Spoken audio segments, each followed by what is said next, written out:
Dr. Ciarrah, where we discuss all things running. Today we are talking about postpartum running. But since this is our very first episode, before we get started, I want to introduce myself. I am a physical therapist. I've been practicing for 9 years. I am also the owner of HARK Physical Therapy here in Houston, Texas. We focus on sports performance and running rehabilitation.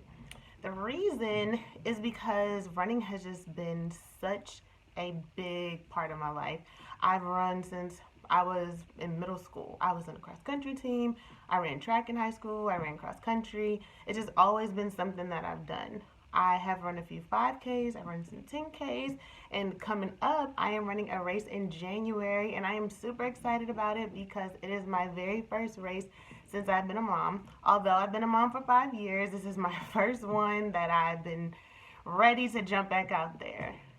Before I had my son, I was running maybe 12 to 15 miles a week, and it just was something that I did on a consistent basis. Then once I became a mom, it just was not my first priority. I had other things to do, i.e. being a mom, getting used to all these new changes. So it just was something that I kind of got away from a little bit, but I'm excited that I am back to it and I am loving it. So let's jump right in. So tip number one, for all my moms who are wanting to get back into their routine, get to running, the first thing that I want to advise is please just listen to your body. No one knows your body like you.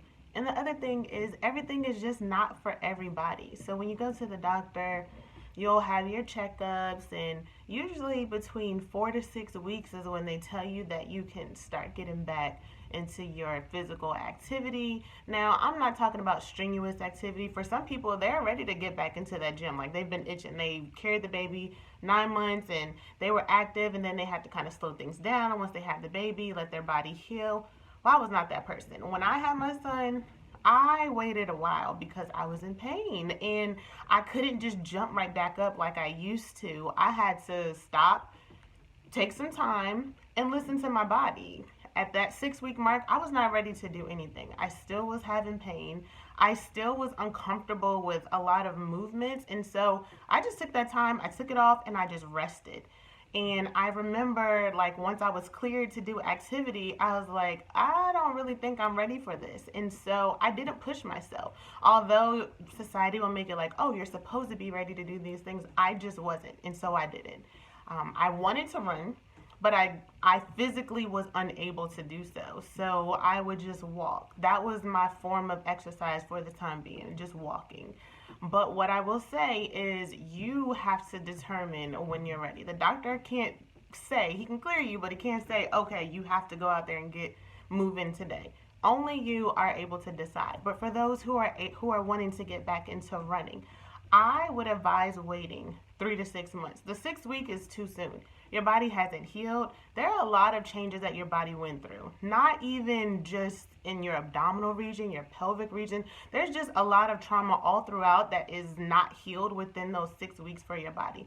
And because running is such a high impact sport, I definitely would advise waiting closer to the 3 to 6 month mark. The reason why I think the 3 to 6 month time frame is an appropriate amount of time is because it allows your body to heal. You give yourself some grace. You need some time to heal.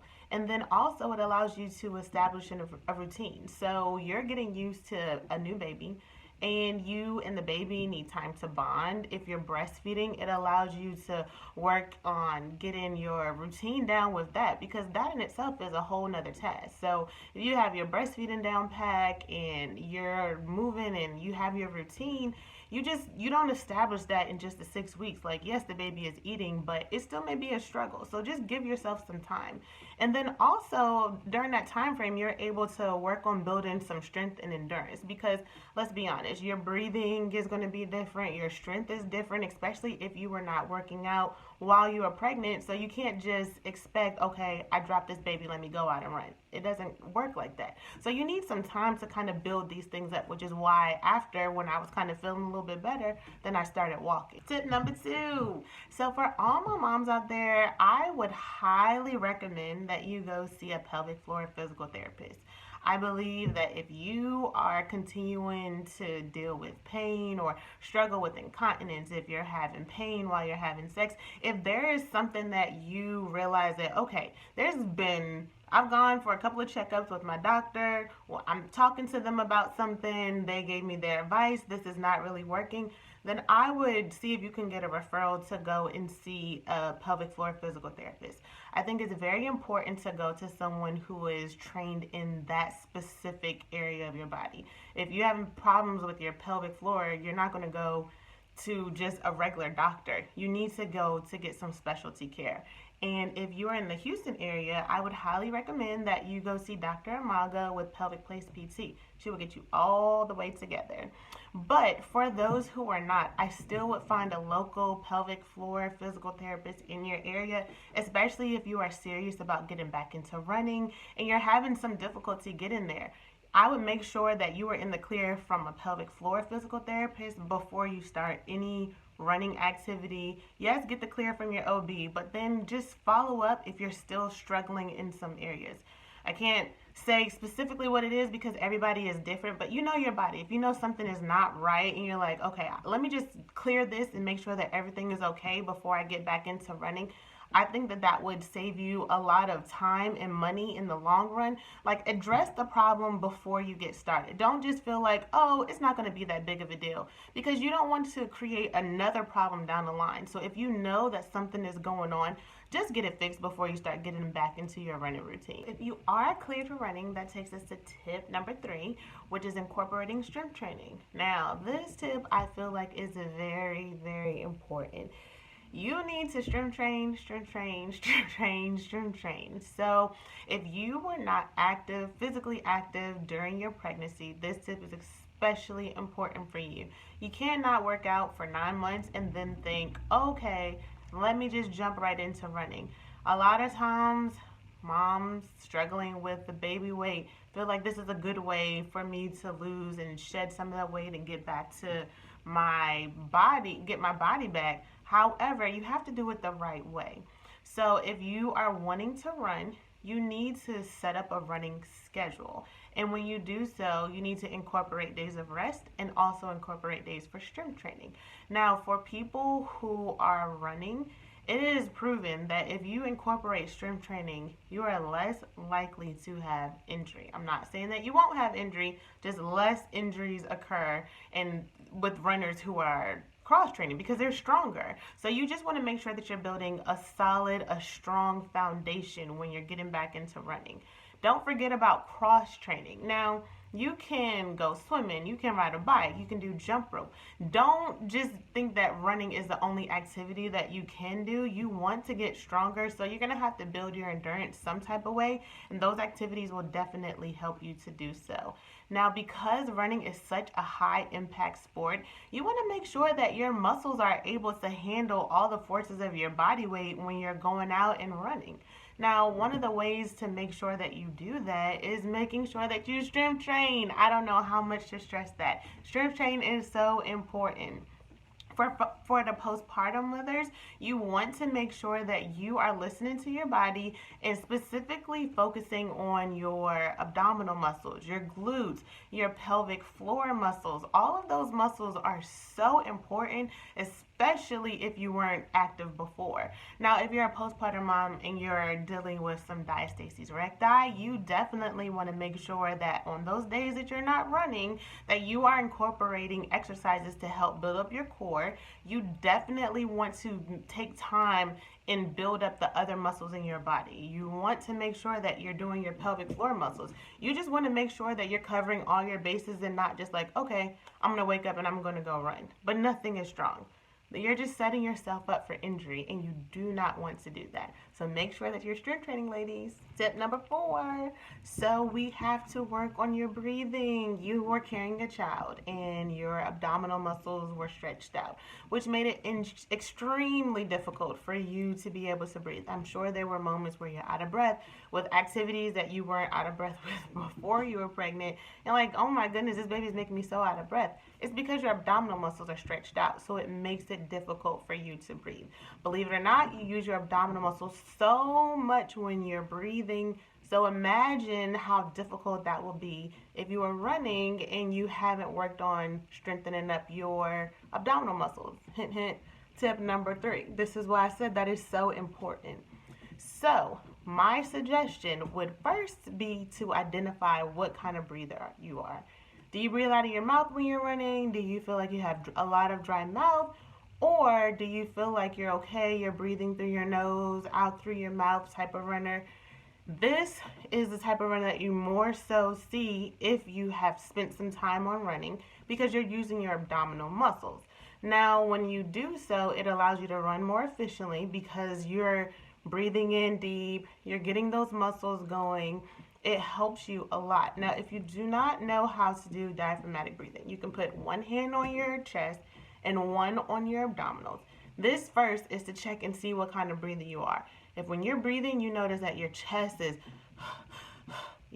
moving a lot, you're a chest breather, and you are not breathing efficiently. Now, if you put your hand on your abdominal muscles and you notice that when you take a deep breath in, that you feel your abdominal muscles actively engage, and then when you take a deep breath, you feel it filling up, and then your abdominal muscles sinking in, and then when you let it out, then your abdominal muscles coming out. So that is what you need to try to see how you're breathing. You want to practice that throughout the day. One hand on your chest, one on your abdominal muscles. Take a deep breath in. Let your abdominal muscles sink in, and then breathe out with pursed lip and practice that.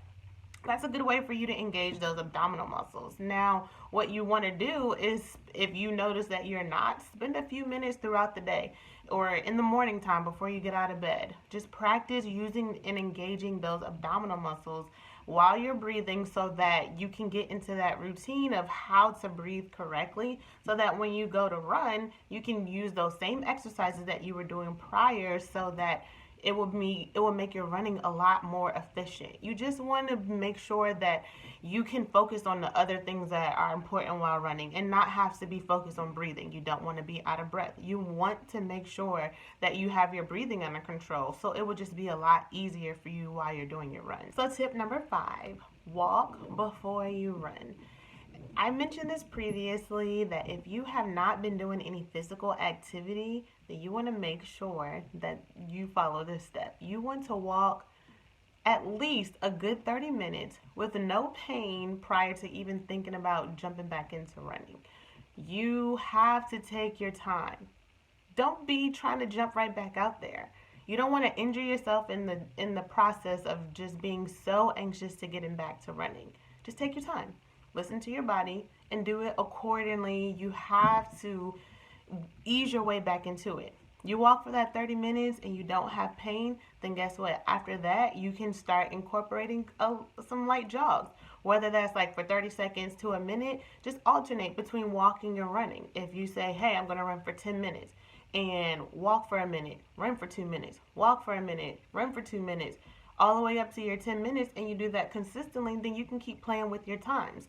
If you feel like, okay, I want to walk and I can do the 30 minutes, but I'm maybe not ready to get into running, then guess what you can do? You can start running on different terrains. Try running on the cement, try running on grass, try running on like a rubber track if you have access to it.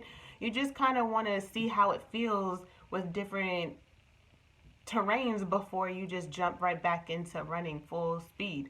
You can also try maybe doing a couple hills just to kind of switch it up. There's a lot of options that you have to kind of change your environment first to kind of see if you're ready to get back to running. So also, you just want to make sure that you are not pushing yourself too soon. So when I say like if you can walk those 30 minutes, I don't just mean for like one day. Like consistently try and do it so that you can build your endurance up. That way when you make that step to the next phase, you're like, okay, I don't feel like I'm super out of breath because I've been building my body back up to this, so I don't feel overwhelmed. I feel pretty good about this. I was able to challenge myself a little bit. create a running plan for yourself. And if you feel like, okay, this is what we're going to do on Monday, Tuesday, whatever it is, you just kind of want to have some type of plan. If you're like, I have no idea where to start, I have no idea what to do, then you may need to contact a running coach. See if you can get a personalized running plan. You want it to be something that works for you, just not a cookie cutter running plan that you find on the internet, because that doesn't always work for everybody. Get someone who can listen to your needs, what you want to be able to do. You want it to work for you. So I would talk to a running coach. I would talk to a running rehab specialist. I would make sure that you just find someone who can listen to you so that you're able to achieve your goals. Tip number 6, being mindful of your running surface. I know I talked a little bit about this in tip number 5, but that was for walking. So when it comes to running, my suggestion 1000% would be to start your running on a treadmill. This will kind of give you a pace that you can kind of go to. It will be less force on your body versus when you're running outside. A lot of people do not like to run on a treadmill, and I get it. I'm one of them. I prefer to run outside. It's just better for me. I get to see outside and run past people and see different things, so I don't get bored during my run.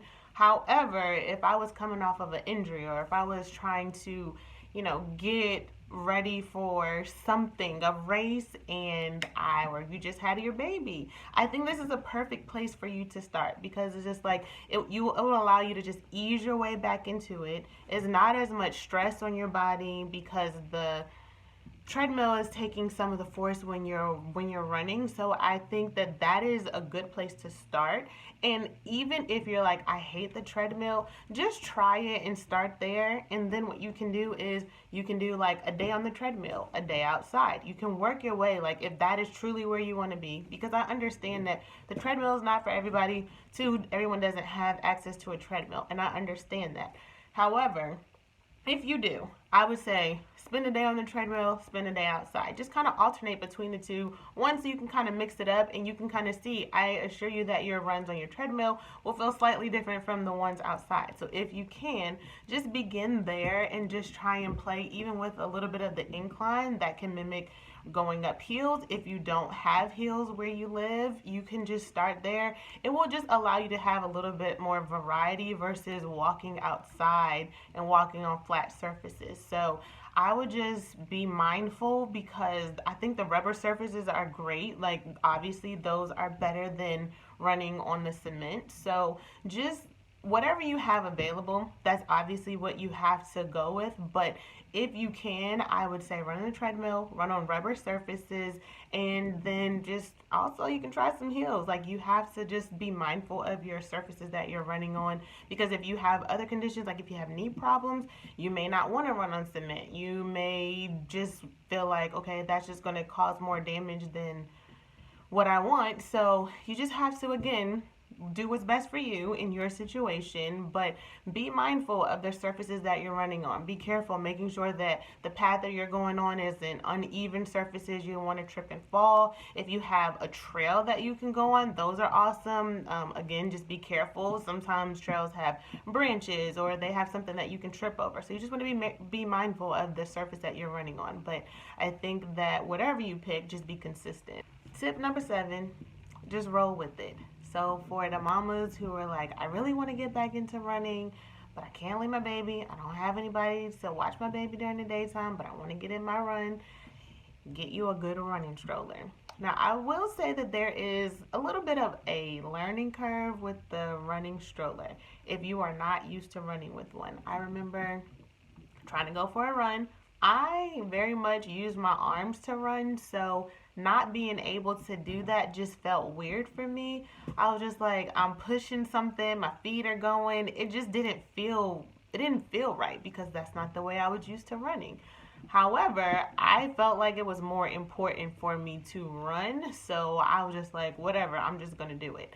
Now, initially, I think because I was like, okay, I think I need to have both hands on here, I was pushing with both.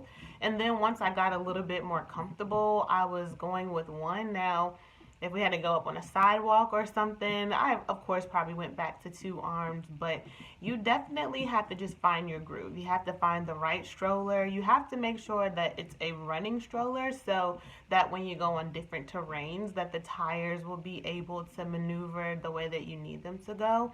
You want to make sure that the height of the stroller is at a good height. So you're not like running with your arms really high up or super low either if you're really tall. You want to make sure everything feels comfortable because that would make your run a little bit easier.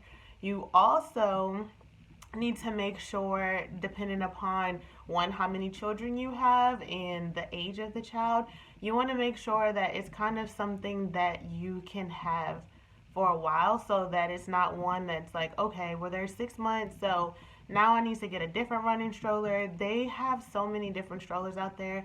If you have an infant, sometimes it's best to kind of have one where they can be facing you while they're running so they don't just look around and not see you, so they start to cry, but at least you can keep an eye on them and they can see you and you can still get your run in. Now, if you have a little bit of an older child, they may enjoy turning the opposite way so they can see what's going on and they can enjoy the view. Then it can kind of be a fun thing for the both of you. And for the older children, maybe it's like okay, well, mommy gets her run in and then we stop at the park. So maybe they'll get excited and will actually sit still for you when you're trying to go for your run. No guarantee. I know kids are not predictable, so you just kind of have to do what works for you. Now, one other tip for the postpartum moms, if you're running with a stroller and you're running with your baby, one, get one that has cup holders, one that has room for a little bit of storage. You obviously don't want to weigh it down, but if you can take a few things that you know they may want during the run, then take those things so you don't have to say, okay, now I have to stop my run completely and we have to go all the way back home. You don't want to do that. You want to be prepared. If you have a toddler, you want to definitely make sure you have some snacks that will keep them busy, have something for them to drink. You just want to make sure that you're prepared because you don't want it to be, I'm getting myself ready, going for a run. Now I can't because we got to go back home because I left the snacks or I have to change them. If you have to just stop really quick and do these things, that's fine. But don't beat yourself up either. If it just didn't work out, you'll be prepared for the next one. But don't let it defeat you. Hang in there and you will get it. Tip number 8 is to be dressed appropriately for your run. So over 9 months, your body changed, some more than others. But if you're getting back into running, you just want to make sure that you're dressed appropriately. Now, let's start with the bra. If your breast grew, most everyone does, you want to make sure that you buy a new running sports bra. You want to make sure that you have enough support while you're running. Again, I'm just trying to prepare you for your run so you can focus on the running. You don't have to worry about, oh, my breast hurt after I run because I didn't have on the right bra or whatever the issue is while you're running. So just prepare yourself ahead of time. Get you a good bra. If you're breastfeeding, they have breastfeeding running sports bras. You want to just make sure that you are prepared for your run, especially if you're going with baby. Now, the pants that you wear are important too. You want to make sure that you have some, especially for those who maybe had a larger baby and you're not able to engage your abdominals, the pants that kind of support your abdominals, not too tight where it's snug and you can't actively engage your abdominal muscles, but definitely ones that give you a little bit support. So if your pants are up just a little bit higher to support your stomach so you feel like, you have a little bit helping and holding it in while you're running, I think you want to invest in some running pants. I mean, they're everywhere, so it shouldn't be too hard to find, but just get you some good working out running clothes that you can feel comfortable in when you're running, and it will just not be one of the issues that you have to think about while you're running. Now, shoes is another important one because your feet are just different. You need your feet to run. So if your feet are comfortable while you're running, then again, it's something that you don't have to focus on while you're running. Now, I know personally, I did not have an issue with my feet growing after I had my son, but I know that there are a lot of women who experience having to go up a size after childbirth and their feet kind of just stay there. So make sure that you get your shoes sized appropriately. Sometimes when you're running, even going up a half a size just will give you a little bit more comfort, just so your toes are not hitting the top of your shoe when you're running. It just also depends on your foot and what kind of shoe you need. If you need a lot more comfort, if you wear inserts in your shoes, or if you already have like foot problems, you just want to make sure that your shoe is comfortable. Don't get a shoe just because it's super cute, because it may not feel good when you're running. If you're walking, that's a different story. But find you a good pair of running shoes that you can have exclusively for running. If you need to go into a store, let them help you get fitted for the shoe. You want to make sure that whatever pair of shoe that you do pick, I would suggest you using those shoes just for running. So if you can, try not to just wear them, if you have to make a quick errand to the mall or something. You want to make sure that those are your running shoes. So only lace up when you're about to head out the door and go for your run. Now, shoes, their longevity kind of varies depending upon how much mileage you're putting in on your shoes. So I would say anywhere between 6 months to a year, you may want to look at getting a new pair of shoes. There's other ways that you can tell, just like if on the bottom the soles are like super worn down, you may need to invest in a new pair of shoes. And if you see like a pattern of just like wear in a certain area, that's a sign. Just get you a good pair of running shoes that are comfortable, because your feet need to be comfortable when you're running so that you can just focus on your run. That's just what it is, bottom line. So from head to toe, just make sure that you're comfortable, because if you're comfortable, then when you're running, then you'll be happy to go running, because you're not in pain, you don't feel confined in your clothes, you don't have on super tight clothes. You have clothes that fit your new body, you have shoes that fit your new feet, or if they're the same, you just want overall to be comfortable. Tip number 9, set realistic expectations. So it is not likely that as soon as you get back into running that you are running your same speed or running your same distance that you were prior to having your child. So have some grace with yourself when you're setting these goals. Give yourself some time. You have to be flexible when you're getting back into things. You have to allow some time for you to get back into your groove. Once you find your groove, you'll be consistent. You'll be able to achieve whatever expectations it is that you have for yourself. But don't just think that everything will be the same just because you did it before, now you had your baby. There'll be some things that are different. If you find yourself your running coach who can help you set up your running plan, talk to them about any challenges that you're having during the journey of getting back into the routine of running. Use those running apps to kind of just help you as a guide. And I say that loosely because it doesn't account for days where you're not able to run all the time, or if something happens, and it could be like consecutive days where this happens. Maybe your babysitter cancels on you. Maybe it's pouring down raining outside. Maybe it's super cold. Maybe your baby is sick. They're super clingy. They don't want you to walk out the door. Anything can happen. That's just life. So you have to be flexible and you have to roll with it. So just try and keep a positive attitude. You'll find a way to get your runs in, even the days that you can't. That's why I talk so much about the strength training in the earlier tip. The cross training. Those are the days and times where you can do some other things. It may not be running, but when you're able to get back to it, you will, and it will be okay. Have grace with yourself. You're a mom taking care of another human, so that's a job in itself. So when you're able to, because you're interested in getting back to running, you will make it happen. You're a mom. You will find a way. You're flexible. So just be ready for whatever comes your way. Have some grace with yourself, and it will be okay. Tip number 10, get your rest. I know that is hard, especially as a mom. And I know that life is different now that you have a child or maybe multiple children. You're trying to juggle a lot. I know that. It can be extremely hard. Like, when am I going to find the time to get my run in because I have to do this, and that? But if you're not getting your rest, you might as well not even go for a run. It's going to be hard for you to run with your gas tank on E because you're just doing so much throughout the day. You're not allowing your body to rest. That will make it extremely hard for your runs. I'd rather you have a more efficient run where you can get as far as you possibly can with a well-rested body versus one where you're just trying to squeeze it in because it's what you said you would do for that week, or you're trying to get your 5th run in for the week. You have to have rest. And it goes back to what I was saying before, that if you don't, you can injure yourself. You already may or may not have been waiting 9 months to be able to start running and get back to your normal routine. So the last thing that you want to do is injure yourself. So just take some time out, get some rest. It's very, very important.